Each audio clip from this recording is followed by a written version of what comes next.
Kita masuk lebih dalam teman-teman sekalian. Materi kita tentang masalah bagaimana caranya saya mengenal pasangan saya tanpa pacaran. Ustaz kan tadi bilang jangan pacaran. Sebenarnya saya bukan larang pacaran ya. Saya bolehkan pacaran tapi setelah nikah. Pacaran sampai hamil boleh. Tapi akad nikah dulu. Mau safar sama-sama, masuk hotel, hamil, punya anak 20 silakan. Malah berpahala gitu kan. Tapi jangan sebelum nikah. Tapi kan Ustaz, bagaimana caranya saya kenal pasangan saya? Saya kan tidak tahu sifatnya, tidak tahu dia secara fisik bagaimana. Ada 4 poin dikenal dengan konsep ta'aruf dalam Islam. Ini kalau antum melakukan, tidak butuh kenalan berlama-lama sama dia. Hari itu bisa kenal, hari itu pun bisa jadi suami istri. Ini sudah kaidah syar'i. Itu yang terjadi di kalangan para salafus salih, dari sahabat, dari para tabi'in. Yang pertama kita kenali fisik. Fisik ini yang disunnahkan, lihat wajah dan telapak tangan, cukup. Karena yang sering interaksi muka sama telapak tangan ini.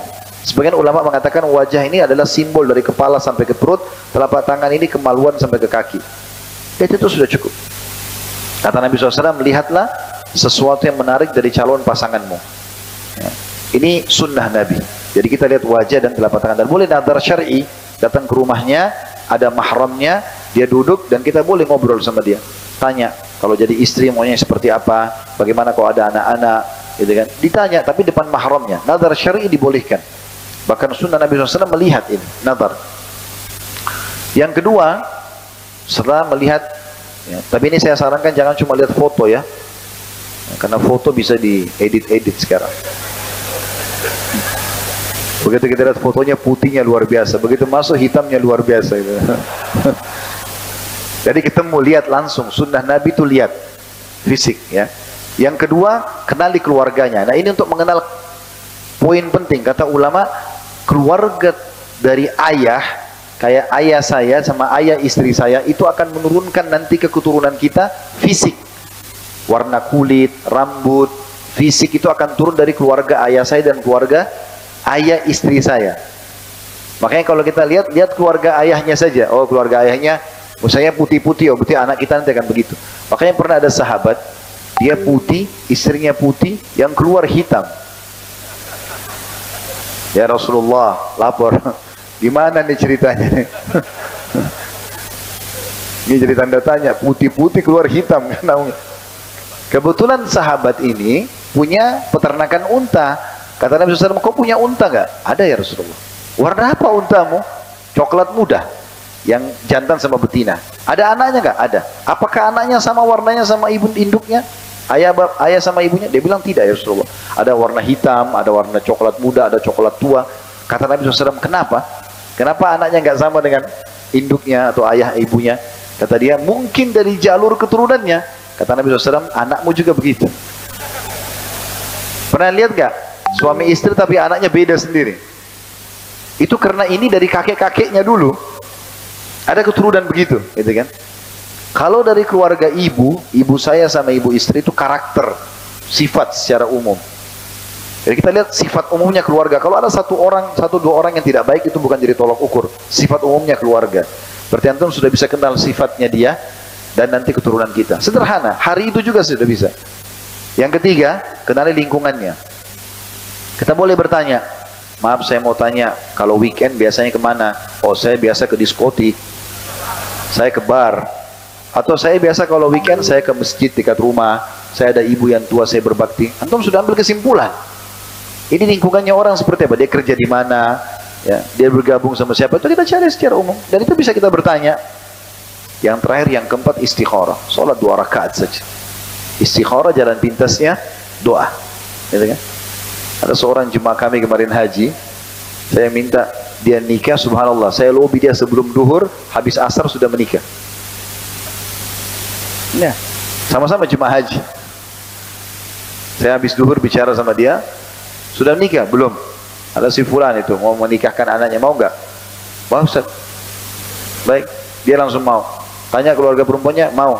Pas masuk masjid haram, habis sholat duha saya bilang panggil, sini akhi. Coba sholat istikharah 2 rakaat. Habis sholat istikharah saya pandu doanya. Kalau teman-teman belum hafal, tinggal ketik di Google doa istikharah. Baca habis salam. Baca doanya. Setelah selesai baca, sebut namanya perempuan itu. Tenang nggak? Tenang. Saya lamarin ya? Iya. Baik. habis makan siang saya lamarin di keluarganya si perempuan ini, setuju mereka, habis asar di taklim saya menikah. Dan banyak pernikahan yang kita mudahkan seperti itu, tidak usah lama-lama, tunggu gedung, tunggu tanggal yang cocok, tunggu ini, nanti meninggal sebelum nikah. Kemudian, jadi ini istikharah, ini masalah konsep ta'aruf. Jadi kenali fisik, kenali keluarga, kenali lingkungan, dan selesai masalah istikharah ya. Kemudian teman-teman sekalian, kita masuk lebih dalam lagi tentang masalah pentingnya memahami perbedaan laki-laki dan perempuan. Biasanya orang-orang non-muslim bahasakan dengan gender ya. Jadi konsep gender ini bagi mereka sama kita beda. Mereka mengatakan gender ini berarti semua laki-laki perempuan harus sama. Nah ini salah, dalam Islam tidak seperti ini. Gak bisa disamakan. Sekarang di sini laki-laki, saya tanya, biar nangis darah, kira-kira bisa hamil gak? Bisa menyusui gak? Bisa haid? Gak bisa. Banyak sekarang orang mau coba operasi, percuma, tetap aja gak bisa. Gak mungkin itu terjadi. Berarti memang kita ada perbedaan kan kita.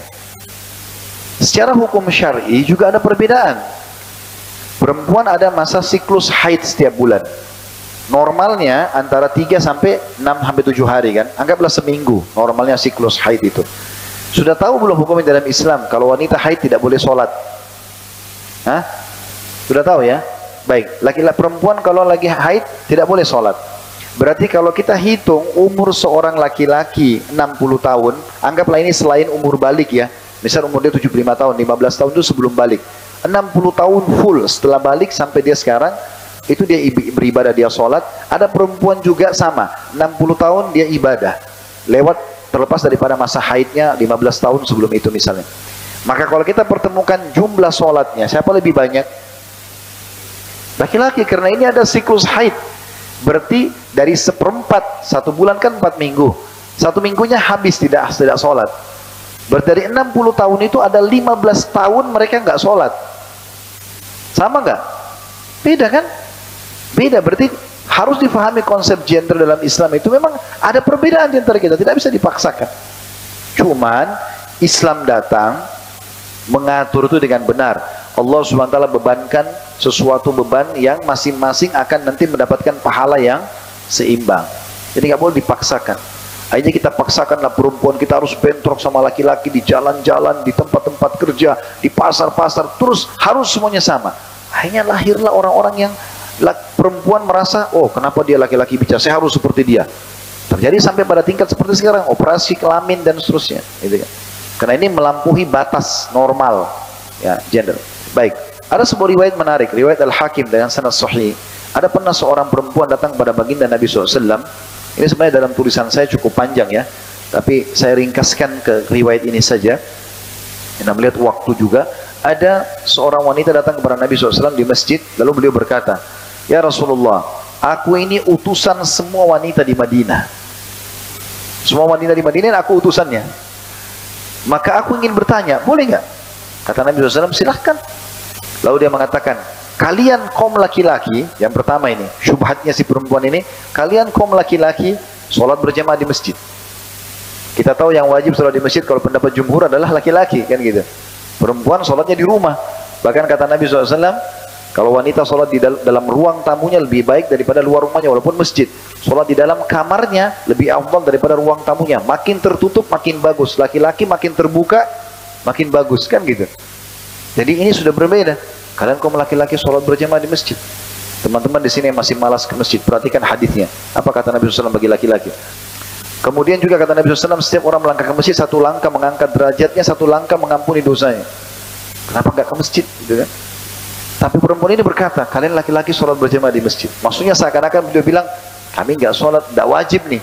Walaupun boleh perempuan ke masjid ya. Karena dalam hadis sahih riwayat Ahmad, kata Nabi SAW, la tamna'u ima Allahin masajid.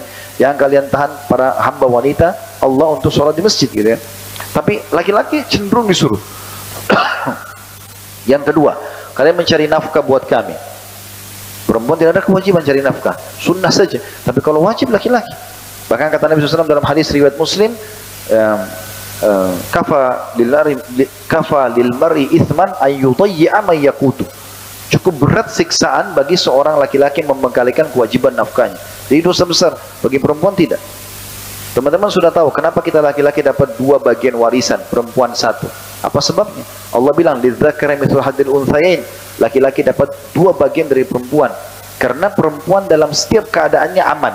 Sebelum nikah dinafkahi oleh ayahnya, setelah menikah dinafkahi oleh suaminya. Kalau laki-laki tidak, kita ini laki-laki wajib dinafkahi oleh ayah kita sampai balik saja. Setelah balik sudah sunnah. Teman-teman yang sudah kuliah di sini, nggak bisa Anda bilang, ayah biaya kuliah saya, nggak bisa, itu bukan kewajiban. Tapi kalau beliau mau kasih itu sedekah, jangan dipaksakan, gitu kan? Karena kewajibannya cuma sampai itu. Setelah itu pun kita harus menafkahi diri kita, menafkahi istri kita, makanya warisannya 2. Kata perempuan ini, kalian mencari nafkah. Dan kata Nabi SAW dalam hadis Bukhari, siapa yang keluar mencari nafkah, ikhlaskan untuk keluarganya, maka dia seperti mujahid di jalan Allah, seperti jihad, cari nafkah itu. Yang ketiga, kalian mengantar jenazah. Sholat jenazah bagi wanita boleh. Ngantar jenazah ini khilaf di antara ulama, tapi yang paling kuat mengatakan tidak boleh ngantar jenazah. Ini pernah saya bahas dalam kitab At-Tadhkirah, kitabnya Imam Qurtubi di YouTube sudah ada bagaimana pendapat-pendapat para ulama tentang masalah ini, tapi lebih cenderung pendapat ulama yang paling kuat adalah melarang wanita mengantar jenazah ke kuburan, ya. Intinya teman-teman sekalian, kata Nabi SAW, siapa yang sholat jenazah dapat 1 qirot, siapa yang mengantar jenazah sampai dimakamkan dapat 1 qirot. Para sahabat berkata, apa itu 1 qirot ya Rasulullah? Kata Nabi SAW, seperti gunung Uhud. Jadi seakan-akan wanita ini bilang, kami boleh sholat jenazah dapat 1 gunung, tapi kami dilarang untuk pergi ke kuburan. Kalian pergi kuburan berarti kalian dapat ekstra pahala, seakan-akan begitu. Saya ulangi dari awal, kata sahabat ini, ya Rasulullah, kalian kaum laki-laki sholat berjamaah di masjid, kalian cari nafkah buat kami, kalian ngantar jenazah, dan puncaknya kalian berjihad di jalan Allah, perang. Kata Nabi SAW, makbarrat kadama abdin sabila fatamassuhun nar, tidak akan pernah disentuh api neraka 2 telapak kaki yang tersentuh debu medan perang. Utamanya besar sekali. Pada sahabat berkata, ya Rasulullah, beritahukan kepada kami amal ibadah yang bisa menyaingi sedikit pahala jihad. Kata Nabi, saya tidak temukan. Tidak bisa ditemukan. Pahalanya sangat besar, susah berkorban untuk agama. Kalian bagi berjihad, perempuan kan tidak wajib berjihad.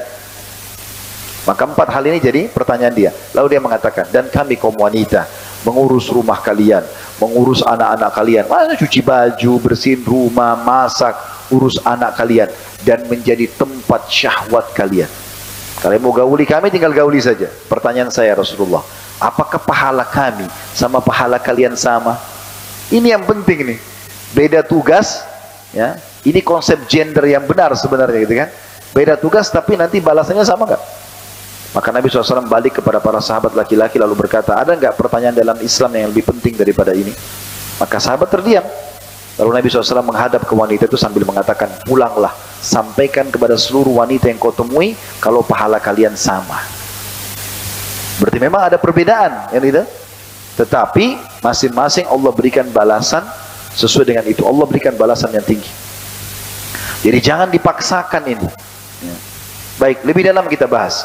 Kita sudah bahas tadi tentang definisi pernikahan. Kita sudah bahas tujuan pernikahan. Kita sudah jelaskan konsep ta'aruf Islami. Bagaimana caranya supaya tidak pacaran, gitu kan? Kita sudah jelaskan tentang masalah pemahaman gender dalam Islam yang benar, dan kita sekarang masuk langkah selanjutnya, pernikahan Islami. Bagaimana cara menikah? Bagaimana kita melakukan pernikahan itu agar tidak ada dosa di situ, ya? Intinya teman-teman, pernikahan dalam Islam ibadah, tidak boleh ada pelanggaran syariat. Seperti misalnya terbuka aurat. Akhwat kita sudah pakai jilbab, jangan karena menikah lalu pakai baju adat lagi, gitu kan? Ini nggak boleh. Ada seorang wanita di Madinah, kisah nyata terjadi, sampai diberikan judul dalam kisah itu, malam pertama di surga. Wanita ini sangat patuh, solehah luar biasa. Dia menikah, intinya pada saat mau nikah, habis sholat asar, rupanya dia lupa berwudu, terus dirias. Biasa mungkin rias 1 jam, 2 jam rias perkawinan pengantin ini. Menjelang azan maghrib, azan, dia baru sadar gitu. Ternyata dia belum wudu. Ibunya kebetulan tidak terlalu dekat dengan agama, tapi dia beda, dia sangat solehah. Lalu dia mengatakan, saya lupa wudu, saya harus wudu. Kata ibunya, nggak usah, nanti aja dijamak sholatnya. Dia bilang, nggak ada udzur jamak ini. Nantinya dia sedikit bersikeras sampai ibunya akhirnya izinkan dia harus wudu, maka make upnya kena air lagi otomatis. Itu ditebarkan sejadah, dia sholat maghrib di ruangan itu. Sujud pertama di rakaat pertama, anak perempuannya nggak bangun-bangun. Ibunya panggil, ayo cepat nak, nggak bangun. sampai hanya ibunya penasaran, disentuh, jatuh, sudah meninggal dunia. Bayangkan kalau pada saat itu dia tidak sholat maghrib, kewajiban dia, hanya karena ikuti ibunya. Kita boleh patuh pada orang tua, tapi ingat sabda Nabi SAW, la ta'ata li makhlukin fi ma'siyati khaliq. Tidak ada kepatuhan pada makhluk yang berbuat maksiat kepada sang pencipta. Wajib patuh sama orang tua, tapi kalau dilarang sholat nggak boleh. Karena itu maksiat kepada Allah. Kecuali kita lagi sholat sunnah, orang tua kita panggil, kita batalin kan gitu. Tapi kalau wajib tidak boleh sama sekali. Sama juga dengan kasus maksiat ini, ikhtilat, bercampur laki-laki perempuan yang bukan mahram. Ini subhanallah kita sayangkan di Jakarta kejadian itu. Ya. Dan saya pernah datang, kemudian saya tinggalkan acara perkawinan itu beberapa kali dari kerabat kami, dari orang-orang yang kami kenal mengundang. Akhirnya saya merasa fitnah besar dan banyak ditinggalkan. Jadi menjadi ajang pertemuan yang luar biasa. Datanglah penyanyi-penyanyi yang terbuka auratnya, kemudian datanglah perempuan yang masih muda-muda, laki-laki muda-muda, ini dengan cantiknya, ini dengan gagahnya, lalu mereka bertemu dengan wanginya, janjian. Bahkan mereka jadikan kalau di hotel-hotel bintang 5 ajang untuk berzinahan. Janjian langsung booking hotel di atas. Semua karena masalah pencampur bauran ini, gitu kan. Kenapa nggak dilakukan secara syar'i? Saya pernah waktu salah satu guru kami di Madinah, Dr. Salih Suhaimi hafizahullah, beliau buta matanya, beliau pernah menikah, dan salah satu karena beliau poligami, salah satu istrinya adalah pernah belajar sama kami di Makassar dulu. Waktu itu saya tawarkan ada syekh mau nikah gini, alhamdulillah dia mau. Sampai sekarang Masya Allah masih bersama di Madinah dan semoga langgeng rumah tangganya. Sudah lebih dari 12 tahun menikah dan punya anak perempuan juga sudah gadis. Intinya pada saat menikah itu syekhnya telepon saya, dia bilang, Khalid tolong adakan acaranya, nanti saya nyusul datang. Saya adakan di Makassar di hotel bintang 4 waktu itu. Lalu saya buat secara syar'i, ada hijabnya, pemisah laki-laki perempuan, dan tidak ada sama sekali ribut-ribut, penyanyi-penyanyi segala macam, mempelai laki-laki di sini, mempelai perempuan di sini. Laki-laki masuk satu pintu, perempuan masuk satu pintu. Itu sampai saya didatangin sama manajer hotelnya. Pak, saya baru lihat pernikahan seperti ini. Rasanya nyaman juga ya. Jadi tamu bisa ngomong satu sama yang lain. Biasanya kan kalau musiknya besar ngomongnya gimana? Kamu tinggal di mana? Gitu kan susah. Ngomongnya susah, teriak-teriak. Musik speaker dekat telinga gitu. Susah gitu. Dan laki-laki jadi akhirnya menikmati juga si perempuan ini di depan matanya. Ya, datang salaman, peluk-pelukan, kan jadi masalah. Sampai kan sering ribut. Ternyata mantan pacarnya datang, ini, jadi masalah. Tapi perempuan sini laki-laki, tamu perempuan sana, tamu laki-laki di sini, selesai. Oh ini bagus juga ya, ini yang saya paham secara syar'i, saya bilang gitu. Contoh saja ya. Sama juga dengan teman-teman, banyak orang kita tidak paham. Orang-orang barat sering mengadakan standing party, jadi acara tapi berdiri, nggak ada kursinya. Tujuannya agar hemat secara ekonomi. Ya, jadi dia mau ekonomis. Jadi caranya kalau dia sewa satu ruangan, dia cuma sewa meja-meja. Kursinya per kursi lumayan, hemat sekian. Tapi orang kita mengambil mentah-mentah ya, dianggap seperti model. Jadi pernikahan pun tidak ada pakai kursi. Kadang-kadang orang sampai makan berdiri, minum berdiri. Ini melanggar sunnah Nabi SAW. Kan kita dilarang makan dan minum berdiri. Pernah saya lihat ada orang tua di pojok cari tempat untuk duduk, susah makan. Yang ada kursinya cuma orang-orang tamu khusus. Kenapa begini gitu? Ini dilarang oleh Nabi SAW. Contoh saja gitu. Keluarkan uang nggak masalah, sedekah. Ya, maka itu bagus untuk diberikan tempat untuk duduk. Itu yang pertama, tidak boleh ada pelanggaran agama dalam tata cara pernikahan Islam. Yang kedua, harus ada wali mempelai wanita. Ini walaupun janda, wajib ada walinya. Pendapat yang sering dinukil, saya sering dengar itu di Indonesia ini dibahasakan, kan boleh janda nikahkan dirinya sendiri. Ini pendapat yang sangat lemah dari Abu Hanifah rahimahullah. Ada pernah statement dinukil dari beliau dan ada statement beliau sendiri yang membantah itu. Kalau janda boleh menikahkan dirinya. Ini statement yang sangat lemah. Jumhur ulama mengatakan tetap wali itu berlaku walaupun janda. Walaupun janda. Karena Nabi SAW mengatakan wanita manapun yang berani-berani menikahkan dirinya tanpa izin walinya, nikahnya batal. Tak boleh sama sekali. Baik. Ini wali. Kemudian, dan wali itu bagi akhwat harus difahami ya. Jadi kalau wali ada Anda, ayah kandung tentunya. Kalau tidak ada maka kerabat-kerabat ayah. Lalu pindah ke saudara, ya, pindah ke anak kalau janda, kalau anaknya sudah balik misalnya. Maka ini penting karena bagi Anda seakan-akan Anda lihatkan si calon suami, saya punya laki-laki loh di belakang saya yang bela saya gitu loh. Itu wali fungsinya. Jadi jangan nikah tanpa wali ini. Yang ketiga adanya kalimat akad. Ya, saya nikahkan kamu, saya terima nikahnya antara calon mertua sama calon anak mantu. Kemudian yang keempat adanya mahar. yang ditaruh di situ, dan paling berkah adalah yang paling sedikit maharnya gitu kan. Bahkan pernah Ummu Sulaim radhiyallahu anha pada saat mau menikah dengan Abu Talha radhiyallahu anhu, Abu Talha ini masih dalam keadaan kafir. Waktu Ummu Sulaim ini ibunya Anas bin Malik ya, suaminya dia yang pertama namanya Malik. Waktu Ummu Sulaim masuk Islam, nama lainnya juga julukannya Rumaisa, Gumaisa. Ya, kalau antum sering dengar namanya Rumaisa, ini bukan nama beliau, coba julukan ya. Nama beliau sebenarnya dijadikan dengan Ummu Sulaim julukannya. Yang jelas dia waktu mau menikah atau meninggal suaminya Malik dalam keadaan kafir, diajak masuk Islam nggak mau, dia keluar dari rumah berantem sama beberapa temannya, terbunuh dalam keadaan kafir. Lalu kemudian dia dilamar oleh temannya Malik ini namanya Abu Talha. Abu Talha masih kafir. Kata Ummu Sulaim, oh Abu Talha, orang seperti kau tidak ditolak kalau mau melamar, tapi kau kafir, saya dalam keadaan muslimah. Kalau kau masuk Islam, maka saya jadikan masuk Islammu sebagai maharku. Saya nggak butuh harta. Kau usah kasih apa-apa, kau usah kasih emas, perak, tapi kau masuk Islam itu jadi maharku. Maka Abu Talha pun syahadat di hadapan Nabi SAW, lalu menikah, dan maharnya adalah masuk Islamnya. Saking mudahnya mahar itu. Kemudian selanjutnya yang kelima adalah adanya dua saksi yang terpercaya dari kaum muslimin, dari kalangan laki-laki tentunya. Dan yang terakhir, yang keenam adalah diiklankan. Itu sesuai dengan sabda Nabi SAW kepada Abdurrahman bin Auf radhiyallahu anhu, "Aulim walau bisyat." Abdurrahman bin Auf radhiyallahu anhu masuk menikah, ya, kemudian dia datang tiba-tiba berubah penampilannya, bajunya bersih, wangi, seperti orang pengantin. Maka Nabi SAW dekati lalu mengatakan, "Ada apa wahai Abdurrahman?" Dia bilang, "Saya baru menikah ya Rasulullah." "Sama siapa?" kata Nabi SAW. Kata dia, "Sama seorang wanita Ansar." "Apa yang kau kasih dia?" "Emas seperti biji kurma." Ya, maka Nabi SAW mengatakan, "Aulim walau bisyat." Iklankan walaupun hanya dengan seekor kambing. Jadi kita dianjurkan mengadakan terutama pada orang-orang dekat, tetangga-tetangga, kerabat terdekat, supaya jangan sampai kita jalan dianggap kita jalan dengan pasangan